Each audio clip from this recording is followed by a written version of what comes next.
Le grand direct des régions, Thomas Joubert sur Europe 1. Et dans ce grand direct des régions que vous découvrez ce matin pour la première fois sur Europe 1, on va vous faire découvrir tous les jours les plus beaux coins de France. Un jour, une destination avec vous, Olivier Allemand. Vous êtes un grand connaisseur des régions et des terroirs puisque je rappelle que vous êtes le big boss de la chaîne Campagne TV. Vous connaissez la France comme votre poche, d'où la nécessité d'avoir des grandes poches. Et tous les matins, avec vous, donc, on va s'intéresser à la région du jour. Pour cette première, vous nous emmenez dans le Médoc et j'appelle les auditeurs d'Europe 1 dès maintenant. Si vous habitez dans le coin, que vous êtes en ce moment en vacances là-bas, n'hésitez pas, 39 21, appelez-nous pour nous faire découvrir votre région. Qu'est-ce qu'il y a à voir, qu'est-ce qu'il y a à faire. On a besoin de vos bons plans et de vos coups de cœur. Le Médoc, donc, Olivier, on part dans le sud-ouest. On part dans le sud-ouest. Le Médoc a été dessiné par l'estuaire de la Gironde et ce pays de cocagne et de bien vivre peut se targuer aujourd'hui d'avoir plus de 50 km de plage océane de sable fin, plus de 8000 hectares d'eau douce. Il y a le plus grand lac d'eau douce de France qui est le lac d'Ourtin. 30 000 hectares. On se baigne, bien sûr qu'on se baigne. 30 000 hectares de forêt, 3 sites naturels protégés et plus de 150 km de pistes cyclables. Ouais. Donc destination parfaite pour les amateurs de baignade. Ah bah si vous voulez parfaire votre bronzage, pardon Thomas. Est-ce nécessaire ? Oui, je sais pas parce que là il est black de chez black. Si, pourvu que ça dure. En tout cas, vous n'avez que l'embarras du choix. Si vous aimez l'océan Atlantique dans un décor très naturel avec une lumière douce, les plages de Lacanau, d'Ourtin et de Soulac-sur-Mer sont pour vous. C'est vrai qu'il y a une lumière particulière. Ah, exactement, il y a une lumière douce, arasante, justement, et qui est un petit peu, qui aspire à la zénitude, ça c'est très très clair. Ouais. Et en sachant donc à côté du spot préféré des surfeurs qui est la plage de Lacanau, moi j'ai une nette préférence pour la station balnéaire de Soulac-sur-Mer, qui est beaucoup plus familiale, beaucoup plus petite, c'est un petit village, mais qui a une architecture typique, avec ses maisons basses, avec ses façades en briques, ornées d'un fronton triangulaire, avec une basilique, ce qui pour un village est quand même assez remarquable, et elle s'appelle Notre-Dame de Fin des Terres. Elle est située sur les chemins de Saint-Jacques-de-Compostelle, et elle est inscrite au patrimoine de l'UNESCO, et sa petite particularité, c'est d'avoir déjà été ensablée complètement 2 fois, que ce soit au XIIIe et au XVIIIe siècle. Et Enfin Thomas, il y a une autre spécificité, il y a une réplique de la statue de la Liberté réalisée par le même sculpteur Frédéric Auguste Bartholdi que celle qu'on peut retrouver justement à New York. En plus petit j'imagine, un modèle plus petit. En modèle plus petit. Un petit peu équivalent de ce qu'on a à Paris.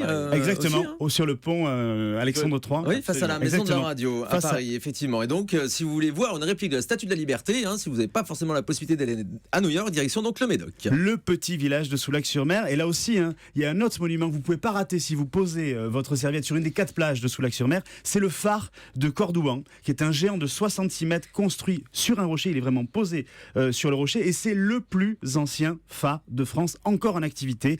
Alors on l'appelle, il y a un certain nombre de surnoms, que ce soit le Versailles de la mer, le phare des rois ou même le roi des phares. Bien sûr, on peut l'appeler comme on veut, finalement c'est un peu ça, mais c'est le premier phare classé au titre des monuments historiques dans la première liste en 1862, au même moment que la cathédrale Notre-Dame de Paris. Ah, intéressant. Alors si vous êtes adepte du bronzage sans trace, oui, ça veut dire si vous conseillez aussi la plage de Montalivet. C'est ça, écoutez, montrez-nous. Comment vous savez ça, Guillaume? Montrez-nous. J'ai une carte chez Point Soleil, monsieur. Je la connais.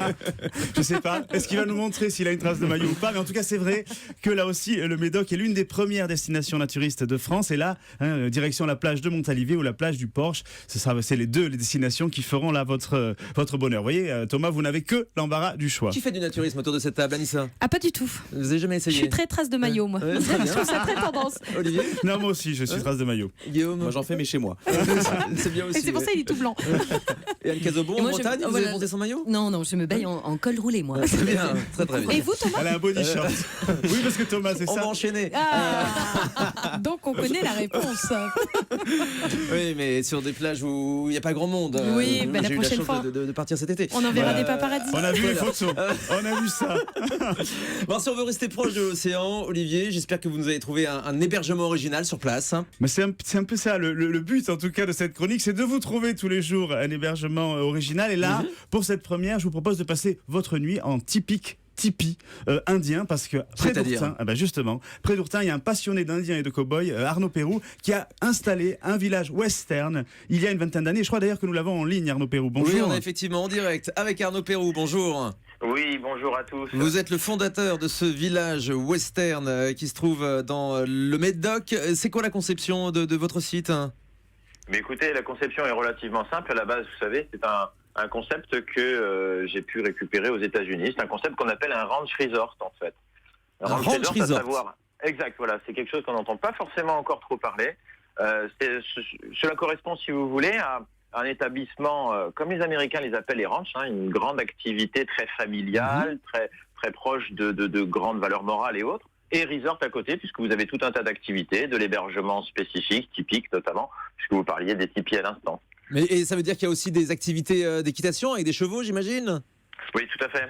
C'est la deuxième pendant. Vous avez tout un tas d'activités équestres, puisque c'est une école de formation, un club FFE, une école de formation de moniteurs, et qui n'utilise que des chevaux américains. Ce sont des quarter horse, donc des chevaux qui apprennent, on va dire, à monter, on va dire, dans cette équitation qui est l'héritage des pionniers et l'héritage des cow-boys américains. Faut leur parler en américain aussi alors aux chevaux Et vous savez, vous rigolez, mais en fait, on leur parle souvent, effectivement, en américain. Ah ouais, c'est drôle. Donc il y a quoi? Il y a un saloon aussi? C'est vraiment l'ambiance totalement western? C'est ça, c'est un resort. Donc vous avez toute une partie de restauration, restauration Tex-Mex, où vous pouvez manger tout un plat typique. Je veux dire, je crois qu'on a le meilleur chili du Médoc. Qui est... En toute modestie. Qui n'est pas à la base de la spécialité du Médoc, Arnaud, on est d'accord? On est bien d'accord. Et vous savez qu'il y avait beaucoup d'échanges, notamment entre le Médoc et les États-Unis, jusque, on va dire, notamment agricoles, jusqu'à la fin du 19e siècle. Ouais. Et notamment avec les prairies de Saint-Germain-d'Esteuil, les prairies de l'Est, de l'estuaire, etc. Et comme à l'époque du Far West, vous faites aussi marcher les pistolets? Non. Alors, non et oui. Voilà. C'est-à-dire? Non, parce qu'il ne fonctionne pas, et oui, parce que je peux faire découvrir aux personnes, on va dire, tout ce qui était l'armement de l'époque, notamment sur la période du Grand Ouest, mais en l'expliquant de manière technique et ludique, pas forcément en utilisation, j'allais dire, un peu trop folklorique à mon goût. Ça doit beaucoup amuser les enfants?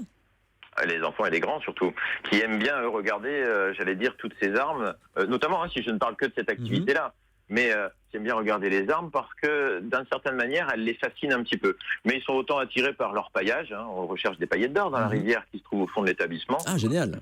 Voilà. Et vous en trouvez? C'est ça la question. Alors, on en trouve parce que j'en mets beaucoup. Ah, il y a une astuce, d'accord. Et vous savez, alors, puisqu'on parle du Médoc, vous savez qu'il existe une plage du Médoc où il y a de l'or sur la plage. Laquelle?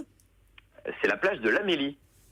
La plage de l'Amélie où on trouve vraiment de l'or sur la plage. Ça veut dire trouve de l'or sous forme de farine sur le rivage. Il suffit d'utiliser une bâtée ou un pan. Mais ça veut dire qu'il y a des chercheurs d'or qui parcourent la plage à longueur de journée? Non, pas à longueur de journée, mais je l'ai déjà fait et on arrive à trouver des valeurs jusqu'à 0,5 g à peu près par tonne de sable. Ouais, ce qui vous a permis de devenir très riche et d'ouvrir donc ce village western. Merci beaucoup Arnaud Pérou d'avoir été avec nous. Juste une dernière question, ça coûte combien une nuit chez vous? Mais écoutez, tout dépend de ce que vous choisissez. Cela oscille entre une nuit en tipi, pour donner une idée, aujourd'hui vous êtes à 70 € par nuit pour 5 personnes. Très bien entendu, c'est tout à fait raisonnable. Donc merci beaucoup d'avoir été en direct avec nous.